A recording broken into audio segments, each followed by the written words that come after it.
Bonjour à toutes. J'aurais aimé beaucoup être avec vous ce soir. Malheureusement, il fallait rester à Ottawa pour assister au vote au Parlement.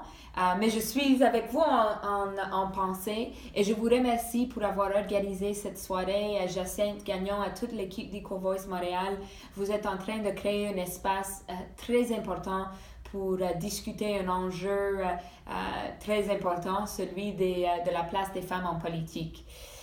Moi, je suis complètement d'accord qu'on a beaucoup de travail à faire pour réussir à faire élire plus de femmes en politique.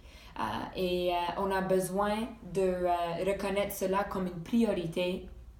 Chaque parti doit le reconnaître comme une priorité. Moi, ça fait presque 10 ans que j'ai le privilège d'être élue au Parlement par mes commettants de chez moi au nord du Manitoba.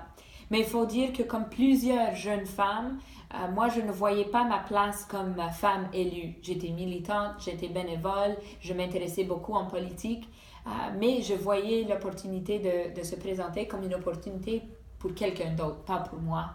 Et c'est grâce à des femmes féministes que j'admirais beaucoup dans ma communauté, des femmes qui m'ont encouragée de me mettre de l'avant pour me tenir debout sur un enjeu qui me touchait, qui nous touchait tous, défendre les droits humains, en particulier les droits de la communauté LGBTQ en 2005 lors du débat sur le mariage gay, c'était à ce point-là qu'on a dit on se présente et je me suis présentée comme candidate à l'investiture. Depuis ce temps-là, j'ai vu plusieurs défis d'une façon très directe. Le défi auquel on fait face comme femme en politique en termes de levée de fonds, en termes d'accès au réseau de pouvoir, en termes de discrimination et les commentaires sexistes, les questions comme quand est-ce que tu vas avoir des enfants et quel âge as-tu et si tu es marié ou non.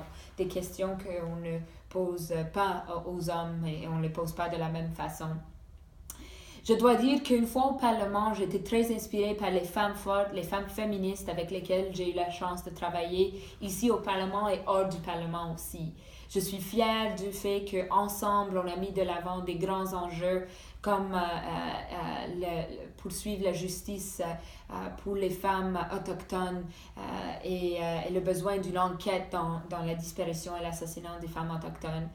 L'enjeu comme mettre fin à la violence sexuelle contre les femmes, d'autres enjeux comme l'équité salariale, l'accès aux garderies, l'accès à de bons emplois. Mais j'ai vu aussi la façon dont on vit toujours les commentaires sexistes et aussi l'attitude que notre place comme femme, c'est pas vraiment au Parlement, où notre voix n'est pas aussi pesante que celle des hommes et qu'il faut se taire parfois. Et encore une fois, c'est les femmes hors du Parlement ainsi que mes collègues desquels je prends du pouvoir et de l'énergie pour continuer à se battre contre ces perspectives et cette discrimination. Comme candidate à la chefferie, comme plusieurs le savent, j'avais aussi annoncé non seulement ma candidature, mais un peu plus tard que j'étais enceinte. Et c'est là où j'ai vu encore une fois le sexisme à travers les médias, où on voulait parler plus de ma grossesse que la politique audacieuse et progressiste que je mettais de l'avant. Mais grâce à des femmes, quelques-uns avec vous ce soir, et des femmes à travers le pays qui m'ont encouragée, j'ai eu la chance de travailler avec une équipe forte, inspirante, féministe, pour parler beaucoup de nos priorités et parler, oui, du besoin d'atteindre l'égalité et la justice pour les femmes. Maintenant, comme maman de mes petits jumeaux, comme politicienne, je dois dire qu'on a besoin de vos voix. Maintenant, beaucoup plus que peut-être que les dernières années. On vit dans un moment historique avec le mouvement MeToo, avec le militantisme qu'on voit parmi les femmes ici au Québec, à travers le Canada, autour du monde. Et on a besoin de ce même courage et de cette même énergie au Parlement.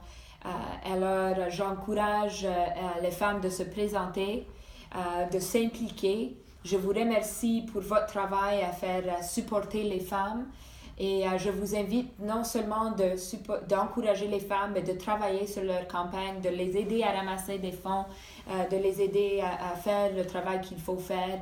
Et aussi, je vous invite de continuer à travailler ensemble pour démanteler les barrières systémiques auxquelles font face toutes les femmes. Et je dirais qu'on a beaucoup de travail à faire, mais avec votre énergie, votre inspiration et avec des idées féministes et fortes, on peut réaliser un monde où les femmes vivent avec l'égalité et la justice à laquelle on a droit. Merci beaucoup pour tout le travail que vous faites et j'ai hâte de continuer à travailler avec vous, avec plusieurs femmes à travers le pays pour faire un changement en termes de politique et en termes de société. Merci.